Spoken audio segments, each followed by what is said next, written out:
Shall we begin with a silent prayer?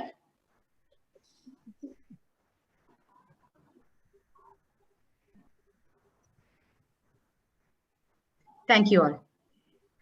To eat is a necessity, but to eat intelligently is an art.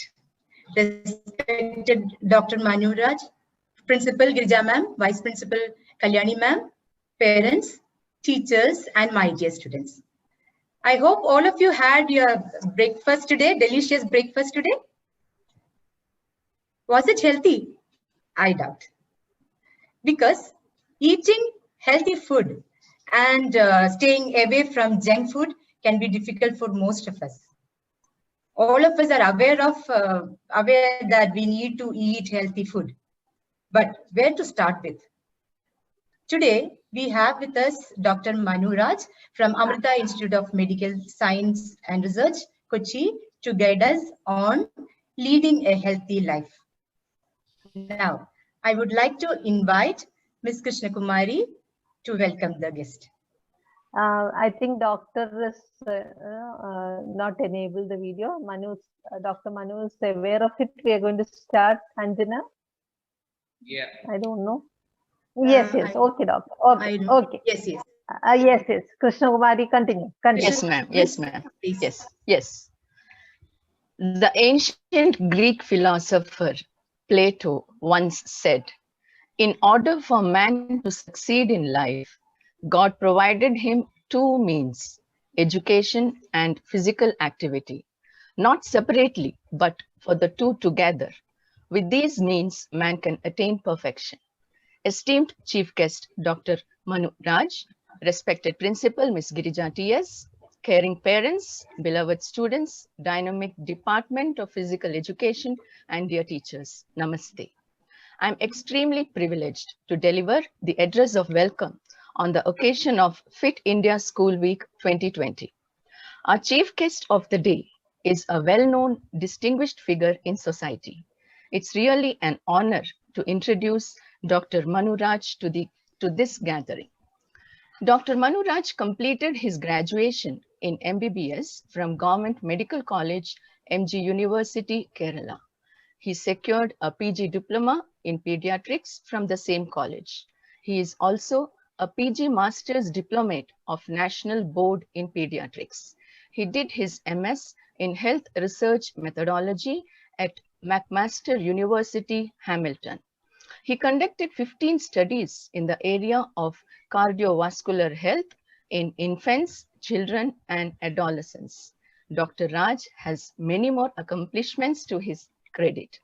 Presently, Dr. Manu Raj is working as clinical professor in pediatric cardiology and health sciences research at Amrita Institute of Medical Sciences and Research, Kochi. We are immensely delighted to have Dr. Manu Raj amongst us today to speak on a topic that has a vital importance in the prevailing pandemic scenario. On behalf of BVM Girinagar, I heartily welcome Dr. Manu Raj to this function. I also extend a very warm welcome to our principal, parents, students, and teachers. Welcome one and all. Thank you. Thank you, Krishna Kumari Miss. Let this be a wonderful opportunity for all of us to understand and learn on few tips and tricks on healthy lifestyle. Over to you, sir. Thank you, Girija madam. Thank you, Manu. Close to 2 decades. It's a long story, others don't know. Without wasting a minute, ma'am, I would start the topic, which is very close to my heart. My work area of making children healthy, and I'm one physician who has been spending a lot of time at schools. So I'm going to start with this. Okay. Adolescent nutrition during a pandemic. It's a nice topic, but there are a lot of things we should know because we are going through a tough phase. Our children are going through their critical phase of life. So a critical phase in a tough time is something that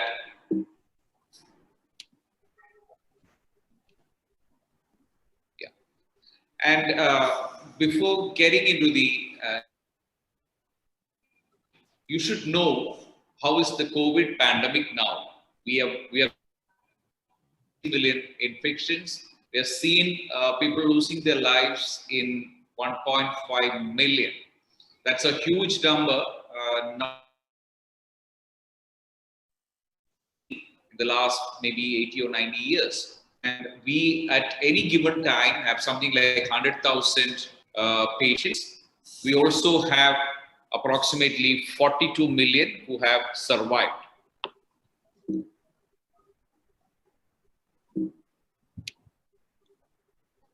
India is also in a similar stage now. We have something like 9 million people who have been infected so far. Country is severely affected by this, and virus has so far taken the lives of at least 135,000 people. That's like 135,000. And close to 10,000 people are in critical stage of illness, in ICUs, in ventilators, battling for their life as we speak. And approximately 8.7 million people have recovered in the country. So we have having a serious problem in India as well, just like other places. And this is the scenario of COVID in India. You can see we've completed one peak, we are moving into second peak, and our deaths are also in a second peak now. I would like to show you a picture. You could see this as 4 families from different parts of the continent. One is from Australia, other is from India, other is from US, and the 4th one is from a mountain settlement from an island. You can see that globally people eat differently, quite differently. You look at the Indian table, you look at the American table, you look at the Australian table, and you look at the table of mountain people. You see who is healthy. I mean, those people who are close to nature, who have the facility to grab nutritious food from their sources, always eat healthier. You look at the American and the European thing, all you see is stuff in plastic. There is also a rich versus poor divide in nutrition. You can see excess calories is basically an issue of the rich people, where there is enough money to buy anything you want. You look at the poor, they don't have enough of resources, and they always eat for their daily sustenance. It's hard to see obesity in poor countries unless there are specific reasons. So why should we eat? Every day you eat your breakfast, your lunch, your snacks, your dinner, you drink a lot of beverages. Why do you eat? Eating food is just like taking your car to a petrol station. I mean, food is the fuel of our life. You eat food, food combusts inside the body. I don't have to tell you the chemistry of it. You know that food is digested, it is converted to simple nutrients like carbohydrates, fats, and amino acids. Those are further broken down, and the primary use of food is as fuel, and is also used as building blocks. It's also used to supply micronutrients for the body to function normally. From respiration to reproduction, you need to eat on a daily basis. Are we eating differently during the pandemic? That's a question we are asking now, isn't it? The pandemic has changed everything we see. You know, you can't go out and shop the way normally. You can't go and wander in a farmer's market and pick fresh fruits. You are restricted to what you get nearby, because in the early months of the lockdown, it was even difficult to get daily dose of our groceries, go to your favorite bakeries, get the bread you want. I mean, we had a lot of problems with that. And children are also going through a tough time. They are not at schools. They're not playing and interacting with their friends, teachers. They are not in the school environment, which is supposed to be where they should be now. And everybody is sitting in front of a screen, either a phone or a tablet or a laptop, in the pretext of learning everything. and you may be learning, but you're not learning the way you're supposed to learn. You're not happy. You're a little bit stressed. You're away from your close friends, your buddies, and that's a serious problem now. And this serious problem has also impacted your nutrition. You're supposed to eat from a healthy pyramid in which the energy dense, high calorie, fatty foods are consumed less. As you go down, you can see you can eat more of healthy things like green leafy vegetables, healthy oils, multi-grain breads, food that is rich in protein, low in fat, which does not have much harmful elements out there.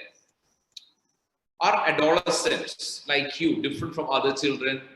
Are you supposed to eat differently, behave differently, play differently? You are going through the most critical phase of your life. When it comes to growth and development, being an adolescent is the crux of it. That's the most important phase of your life. You may not realize that, but you are right now going through the most important phase of your life. You require an increased amounts of nutrients because your body is growing rapidly. I mean, the speed of growth in an adolescent body is beyond comparison. You're growing every day. You know, in a month or two, your trousers are small, your shirt is no more fitting. You know you are rapidly growing, and you need a very healthy, varied diet that will supply you with enough nutrients, adequate dose of protein that does not stuff you with harmful fats, salt, excess sugar, processed items, trans fats, unwanted chemicals, food additives, stimulants like caffeine and other things. So you have to be very careful in eating and drinking, because that's going to change your body, your mind, your behavior, your health for the rest of your lives. Adolescents are expected to eat differently. There are some nutrients that you need more than other children or even adults. One example is calcium, and another example is iron. And these two are required because the body is rapidly making new muscles. A lot of blood is going through your body. You need iron for that. You need all the vitamins out there. And the demand differs between boys and girls. It's not the time to tell you who should eat what. But the growth spurt usually is happening early in girls and happens a little bit late in boys. It's 12 to 13 years in girls and somewhere in the range of 14 to 15 years in boys. This is the peak growth. Growth spurt means that is the time when you're growing the maximum. How much should an adolescent eat? You ask this question to a parent, they have no idea. You have asked this question to an adolescent, they have no idea. But there are guidelines for this. Adolescents, females require approximately 2,200 calories per day.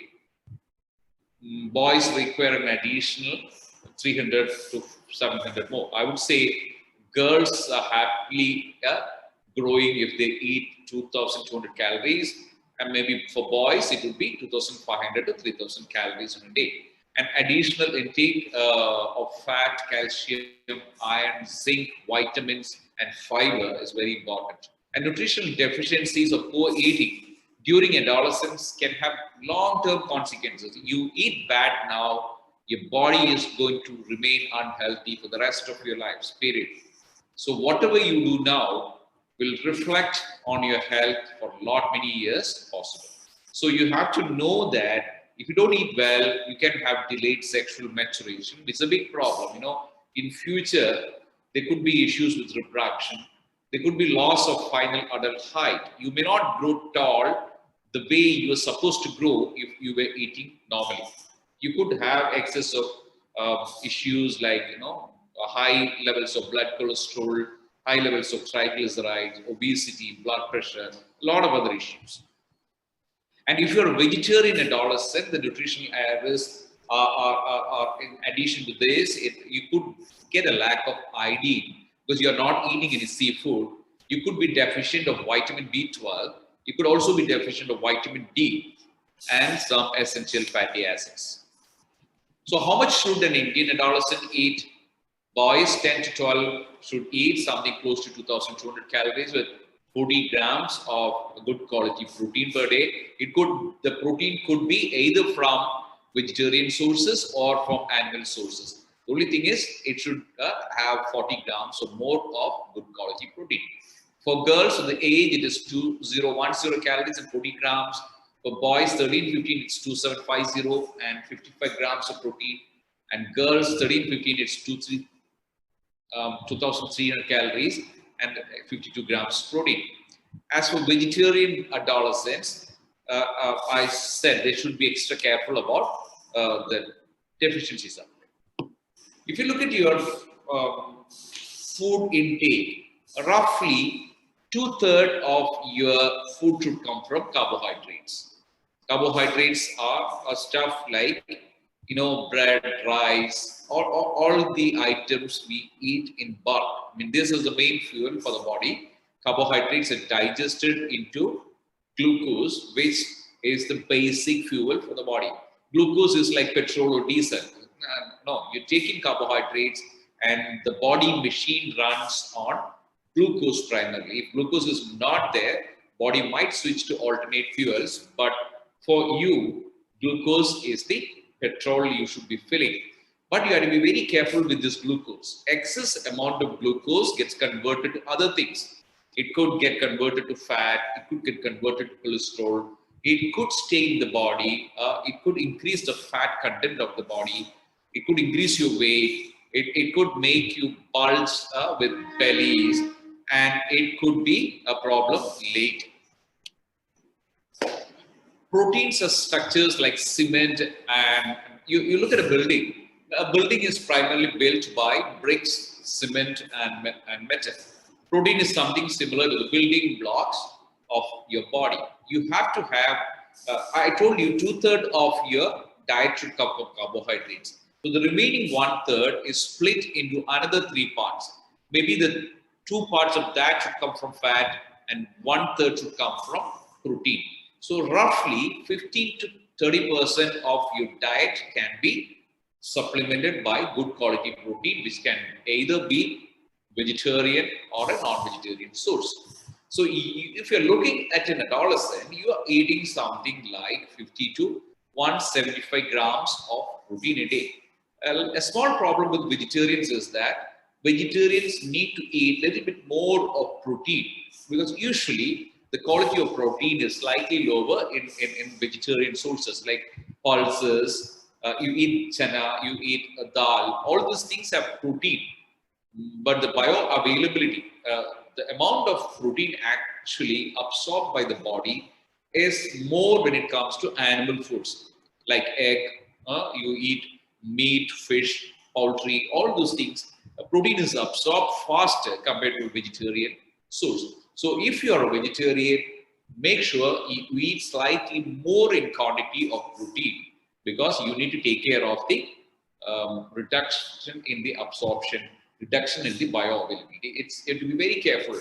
Vegetarians should eat little bit more of protein. That's the rule you should never break. And the best meats to eat are meats that are lean, that are not from big animals. The bigger the animal, the older the animal, the bad is the protein from that. So if you are a non-vegetarian person, I would advise you to eat fish, which is one of the best sources of protein. The same thing applies there. The smaller the fish, the better the meat, the less pollutants you have in it.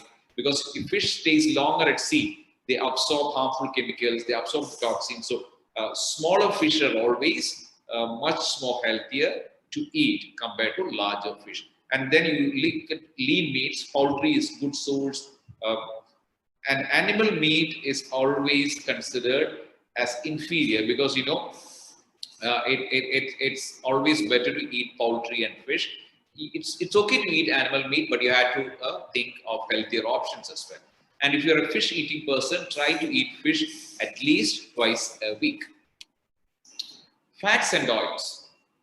Most people have a feeling that fats and oils are bad.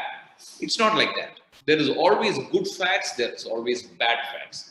There is always a good oil, there is always a bad oil. The problem with oils and fats is that they pack more energy in them. So if you take a spoon of oil, that's 10 grams, that got 80 calories. A spoon of sugar, that's 5 grams, contains only 25 calories. So fats and oils are packed with energy. So when you consume that, you get more of energy. So when you get more energy than what you can consume on a daily basis, what will happen? It is just like you going to a bank. You have a huge salary and you cannot spend all that salary. What will you do? You will save that money in a bank. The body does the same thing with calories. Excess calorie you eat, excess food brings in excess calories, excess fats, excess oils, all that bring excess energy to the table. You use some energy for activity, you use some energy for growth, and what is remaining, you convert that to fat, and it gets stored in your belly, in your back, on your side, under your skin. So the more you eat than what you actually require, the more fat you become, the more bulkier you become, the more unhealthier you become. Your body becomes an unhealthy, big, bulky machine. So you should know the types of healthy fats. The biochemistry of it says that fats are 3 types: monosaturates, polysaturates, and saturates. You don't have to bother about that. You should know that fats are of 2 types: healthy fats and bad fats. The bad fats are the saturated fats. You see a lot in animal meat, some types of unhealthy oils like palm oil, palmolene, or palm oil, which we call, which is used in most of the small hotels, in wayside eateries, in all the tattigada kind of small outlets. It contains very high levels of saturated fat. Animal fat contains high amounts of saturated fat. Many bakery items contain high amounts of saturated fat. And bakery also have another thing. They have something called trans fats. These are items like dalda, hydrogenated fat that are added to increase the shelf life of the bakery items you eat. They stay in shelf for longer, so they can sell them at a longer period. But the problem is these fats go into the body, make your arteries unhealthy, blood won't flow normally, you get diabetes, you get heart disease, you get heart attacks. So any amount of trans fat, which you see predominantly in bakery items, this is the problem. The trans fat will make you unhealthy. The worst fat you can eat is a trans fat, which is an additive. Dalda is the perfect example of that. We don't use dalda nowadays, but it is used by hotels and bakeries. And the good fats are the polysaturates that comes in nuts, certain kinds of legumes. Fish is a good source of omega-3 fatty acids. So a good fatty acid should be consumed in adequate dose. Unhealthy fatty acids should either be avoided or restricted. And trans fatty acids, which you see in bakery items, processed food, all those products should be avoided to the extent possible. This is the trans fat I told you. It should be less than 1% of your total calories. You should not be eating even a gram of trans fat given a choice. So anyone who's munching on bakery items, you have a problem of trans fat consumption. You have to be very careful. All these foods contain dalda, they all contain trans fat, so that's an unhealthy problem for that. The body has something called cholesterol, which is a fat molecule. We need cholesterol for normal functioning of the brain, the nervous system. Cholesterol is required for the body. But the problem is that cholesterol is produced by the body. It is also taken from outside food as well. So the cholesterol you have in your body is a combination of stuff that you eat as well as stuff that you produce. You know, cholesterol is available only in animal sources. So if you're a vegetarian, you might think, you know, I'm not eating any cholesterol. That's not the right way. You might not be eating cholesterol, but many things you eat, like carbohydrates, sugars, they can be made to change to cholesterol in the body. So the cholesterol in the body of a vegetarian is actually produced in full by the body from other sources. So whether you're a vegetarian or a non-vegetarian, you're going to have adequate cholesterol in your body. But when cholesterol exceeds certain levels, you might get illnesses like heart disease, hypertension, diabetes, and things like that. So cholesterol is something we have to regulate on a regular basis. Salt is another item. You all like to eat chips, isn't it? If I open a packet of Lay's and keep it in front of you, it disappears in no time. An adolescent can eat 1 kilogram of chips without a problem. Because why? All these chips are made with the best of taste that can attract an adolescent brain. If you look at how they produce all these things in a lab, in a nutrition lab, you know what they do? They make different varieties of chips and they make young children like you sit and eat. And they only promote the taste which you eat more.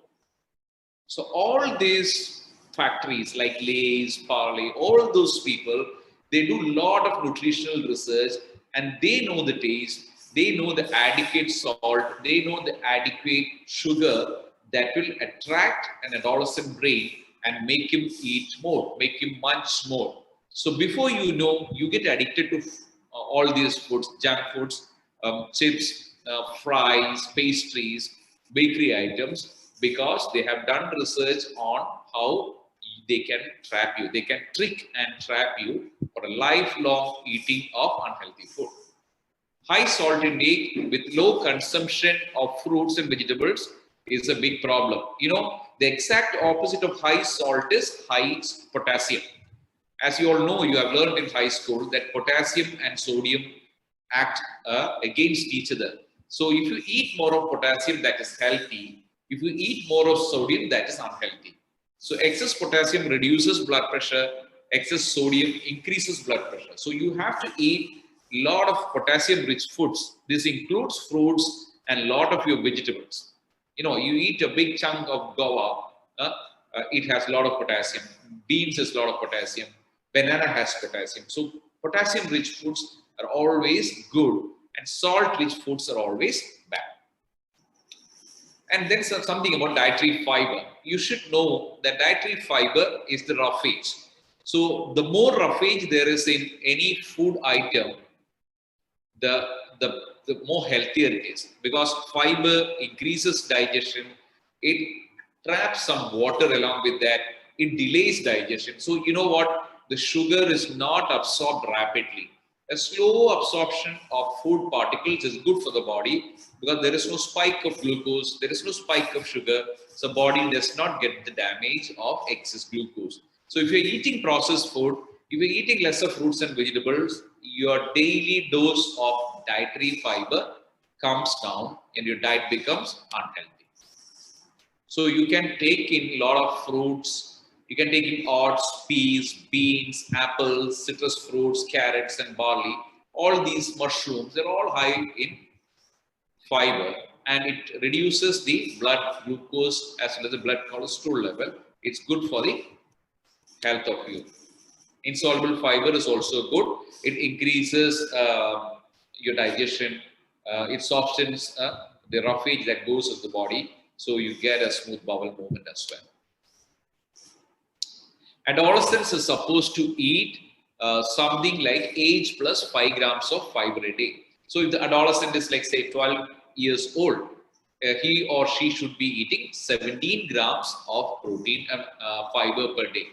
Just add 5 to your age, that is the grams of fiber that you should be taking on a daily basis. So that's math is simple.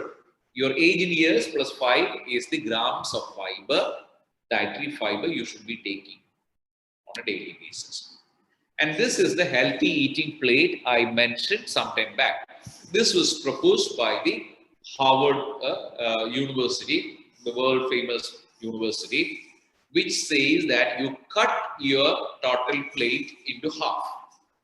Half of the plate should be filled by carbohydrates, whole grains, like unprocessed, like, you know, when you buy wheat flour from the market, you can see it's whole grain or processed.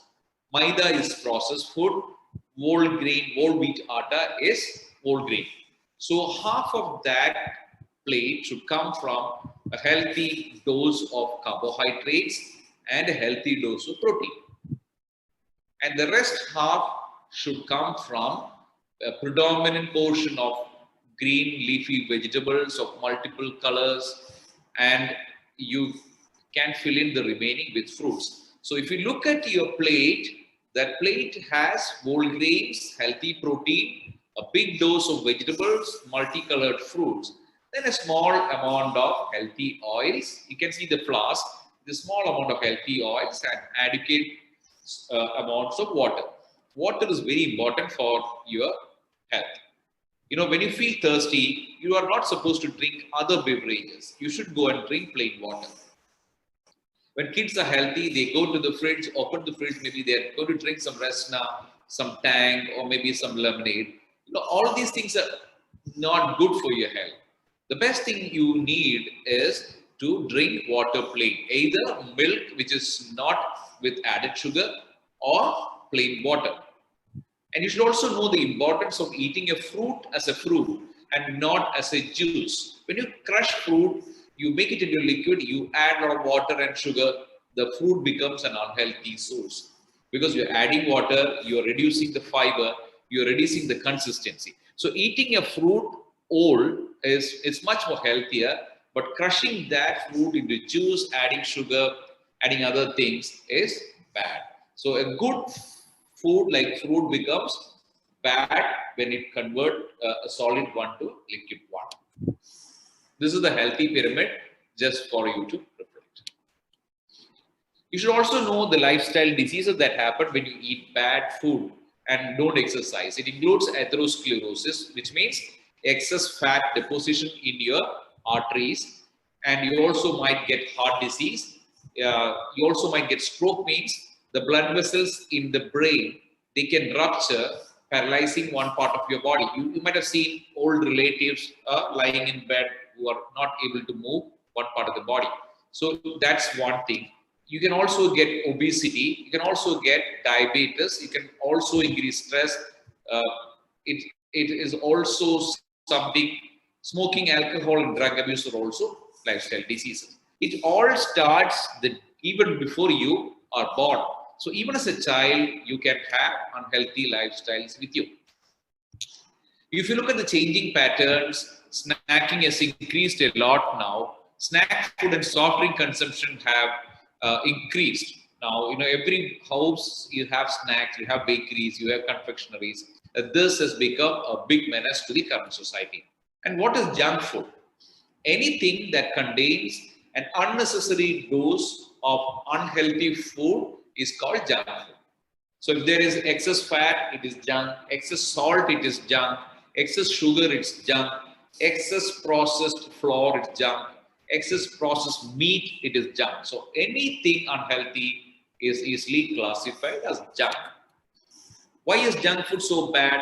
Because it harms your body like anything. You eat fries, you eat all the fat-laden, meat-rich burgers, you eat or drink all the sugar-sweetened beverages like colas, Pepsi, everything.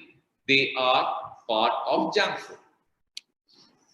Why is junk food so bad? Because it contains very high levels of salt, it contains very high levels of bad fats, it is of no nutritional value, the sugar content is much higher, there is also high dose of trans fats. All this processed, adulterated, artificial chemicals, sweeteners, taste modifiers, they all bring unhealth to your body. They also have fake flavors, unhealthy products, and it can also affect your overall physical health as well as mental health. And you get addicted to the taste and you cannot escape from that. It is something like getting to drink alcohol and getting addicted to alcohol. Okay. So soda is also very bad. You can see that when you drink excess soda, you get a lot of sugar. Unlike you eat an apple, it also gives you sugar, but the sugar comes slowly to the body. You drink a glass of Pepsi, the sugar is absorbed rapidly. And if you have the sugar go rapidly, it can damage the body. It can damage vital organs like pancreas and liver.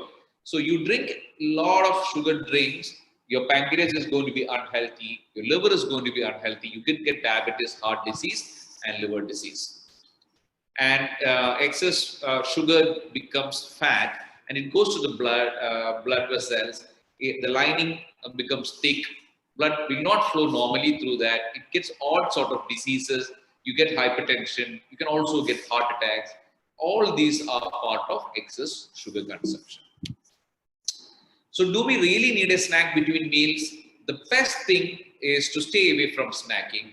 But adolescents are growing, so you may feel hungry between meals. So it's okay for you to eat a snack, but the problem is that snack should be a healthy one.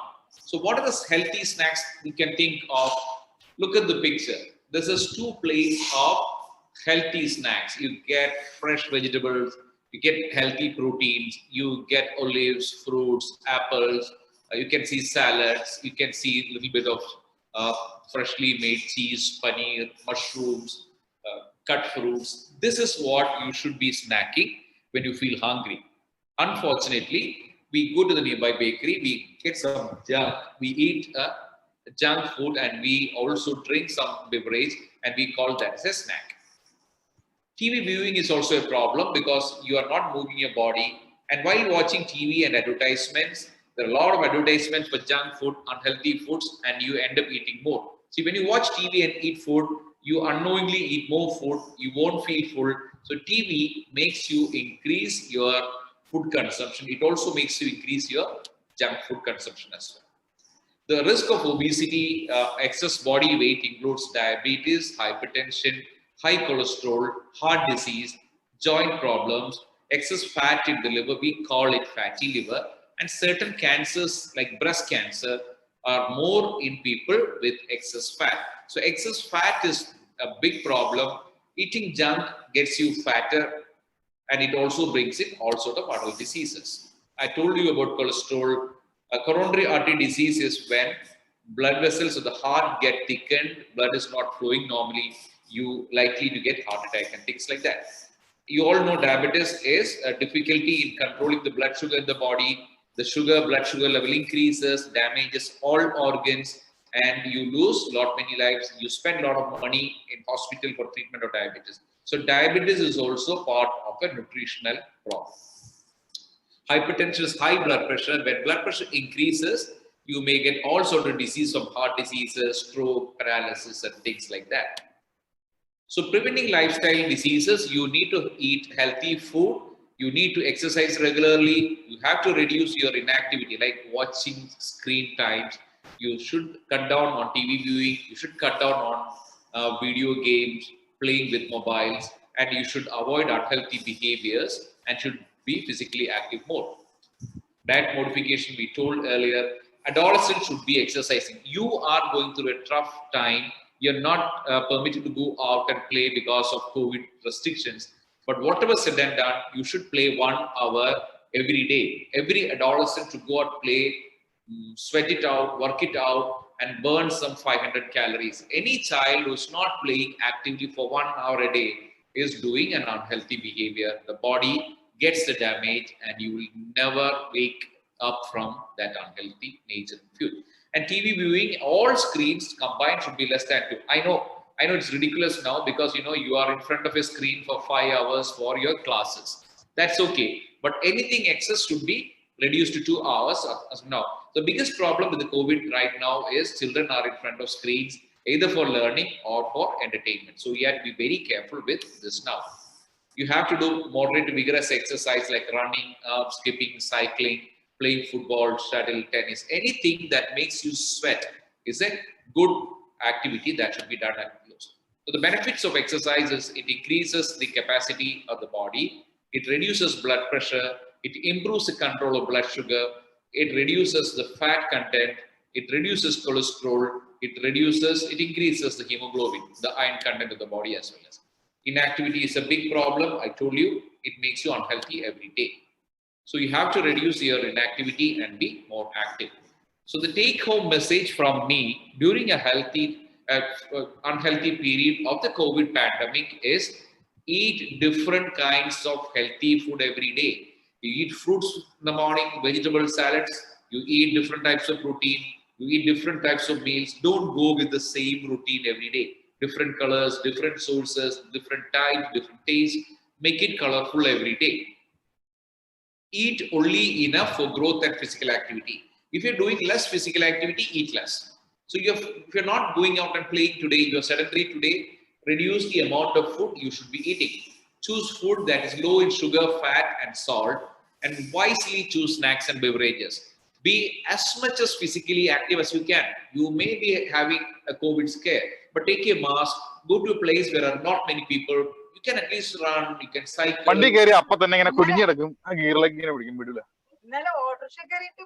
away from alcohol, stay away, not be nurtured in a less stress environment. So that's from me, and I can answer your questions now. Okay. I hope you enjoyed the information. It was a bombardment of information. Now we will have an interaction with all of you. Please ask your questions. Thank you. Thank you, sir. This was truly an eye-opening session and very informative. I'm sure all of us must have realized by now the amount of importance that diet and nutrition has in our life. Also understood those little mistakes we all have been doing so far. Sir, you have answered almost all the questions or queries or doubts that we had in our mind, but some students have some doubts, and now the session is open to clarify your doubts, children. Students can unmute your mic or put the question in your chat box. From class 10A. Sir, I'm Sneha. Can you hear me? Yeah, I can. Okay. Sir, are there any certain ages at which body's metabolism slows down? The body's metabolism slows down when you become an adult. You become, as you age after your adolescence, your body's metabolism slows down slowly. So elderly people, you look at your grandparents, their metabolism is very slow. They don't need to eat a lot of food items the way you are supposed to eat. An adolescent has the maximum metabolism as of now, and pregnant women also have rapid or excess metabolism for small people. All other people have a normal metabolism. Elderly people have very slow metabolism. So as you grow older, you don't need to eat as much as you were eating as an adult. Other times you have normal metabolism. Adolescents have excess metabolism because you're growing, you're building more muscle, more bones, more cartilages. So adolescence is the time when you have the highest levels of metabolism. Thank you, sir. Anyone else from 10A?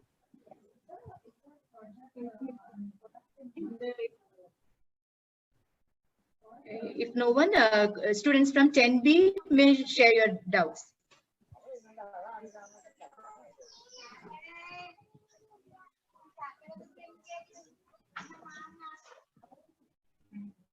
Anyone from 10B?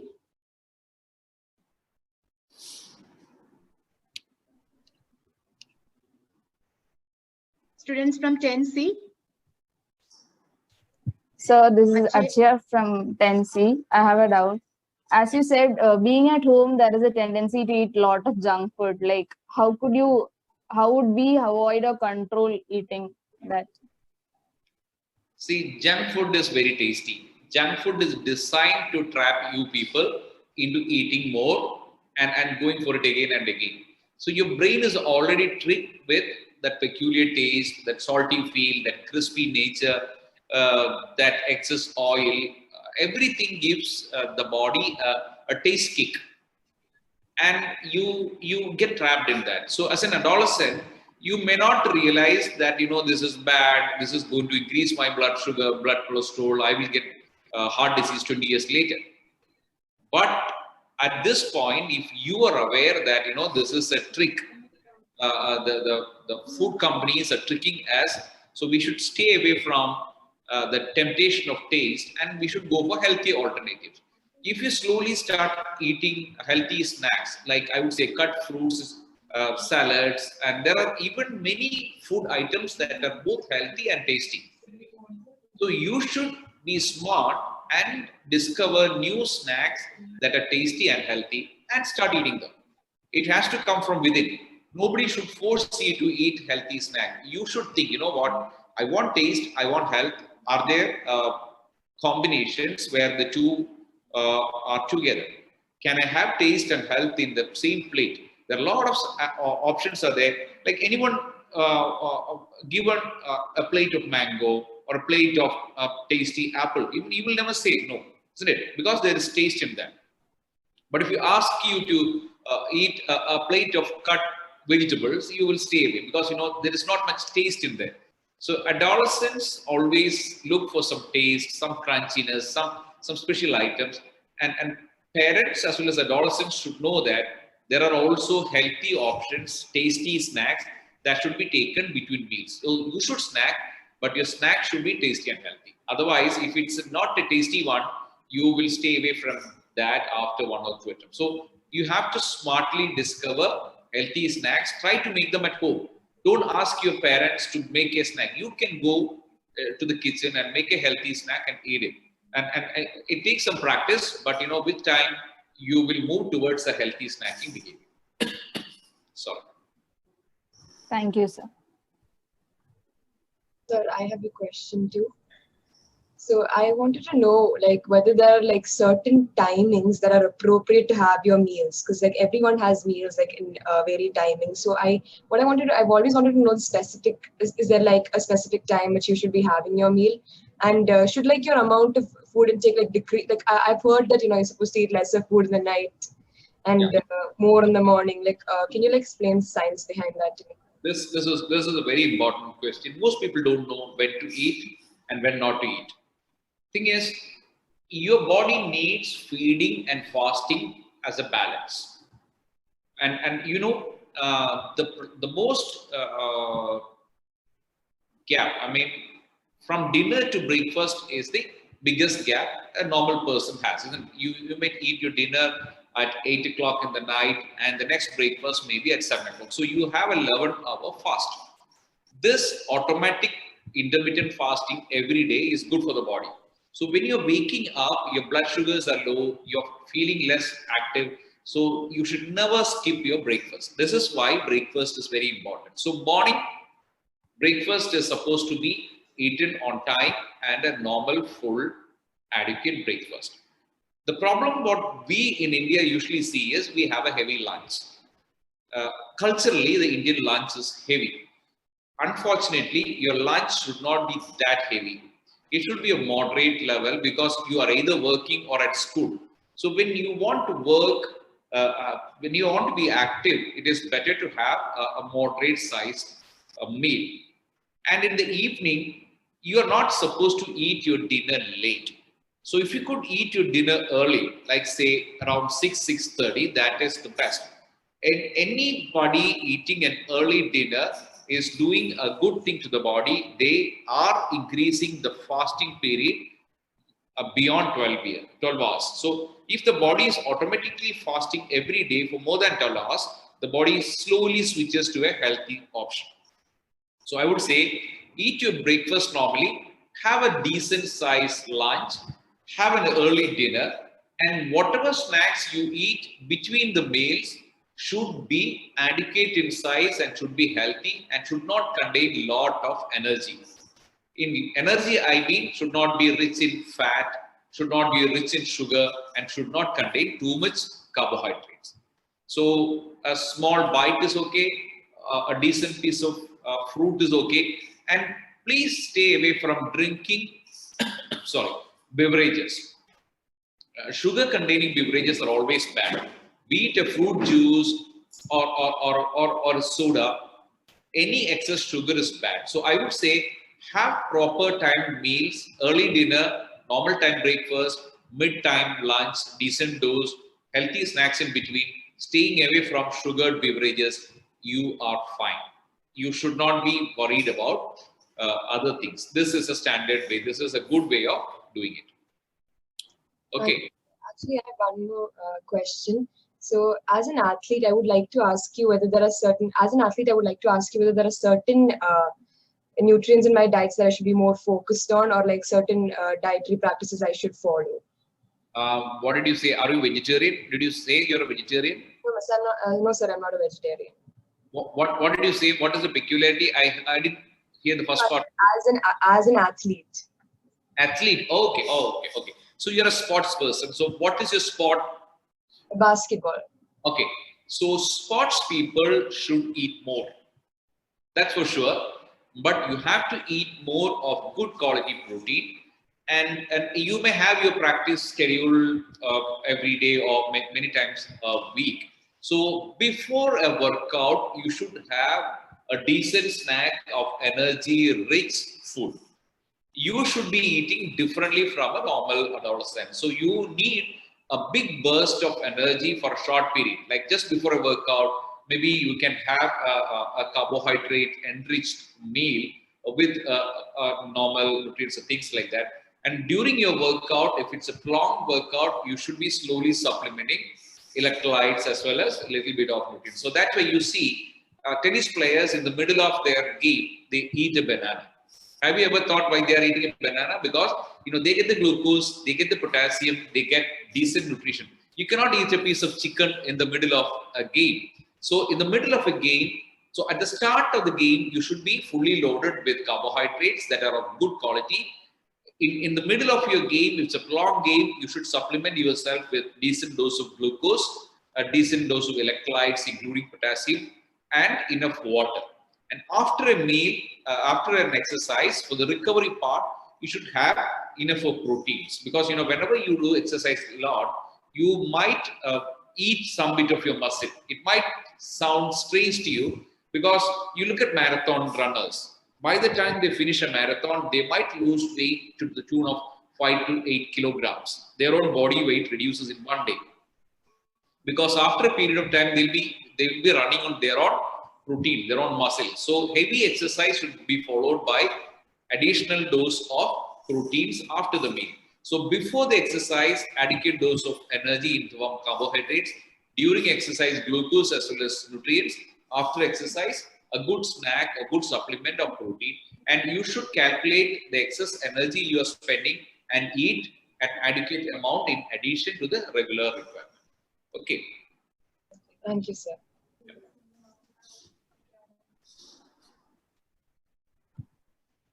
Anyone from Tennessee? Anyone else from Tennessee? 10D.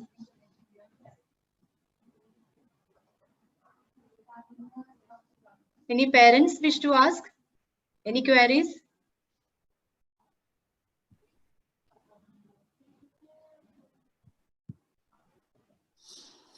I think no one is there. Again. Can I ask one more question? Any queries in chat box? Miss, can I ask one more question? Yeah. Ma'am, please. But I very often have like allergic reactions and all of that. Like, generally, I get cold pretty quickly, and almost every morning I have like a running nose. I wake up with like a running nose. So what are like diet? How can I like alter my diet practices to like help with my allergies? Like, how do I boost my immunity? I mean, air pollution is a big problem in our place. So the air we breathe is naturally unhealthy. If we just shift ourselves from a polluted city like Cochin to a clean air place, half of your problems will disappear. Part of that could probably due to air pollution. Part of that could probably related to the dust environment you have within your house or in the nearby vicinity. And if you're sleeping with an air conditioner on, that can add to your problems. And some of these things is like as much as fresh air possible, as much of staying away from cold drinks, cold beverages. Some people have a problem with that. Some may have allergy to dust, and especially if you are allergic to dust, maybe it is a good practice to frequently change the items, the cloth items that you come in contact with, like curtains and sheets and things like that. And if you don't get relief, maybe you should also talk to an allergy specialist and see whether there's a specific reason or it's a non-specific air pollution related. Most of us, it should be a non-specific air pollution thing, which gets better with clean air. But if you have some allergy, you may have to consult an allergy specialist or a pediatrician. Okay.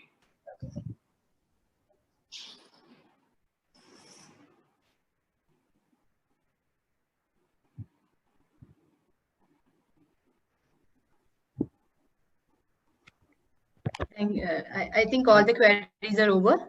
I invite Ms. Danya to propose the vote of thanks. Thank you, Anjana Miss. As John F. Kennedy has rightly said, as we express our gratitude, we must never forget that the highest appreciation is not to utter words, but to live by them. While it is true that no foods or dietary habits can actually prevent or cure COVID-19, in the absence of an effective medicine and vaccine, individual and community resilience has become the first line of defense.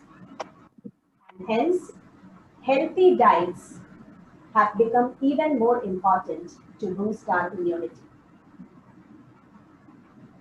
Confinement to our homes has had direct effects on our lifestyle, including our dietary habits, reduced physical activity, and conditions of stress, distress, and emotional disturbance. Having said that, with schools and colleges closed down for more than 8 months, the student community is the most affected.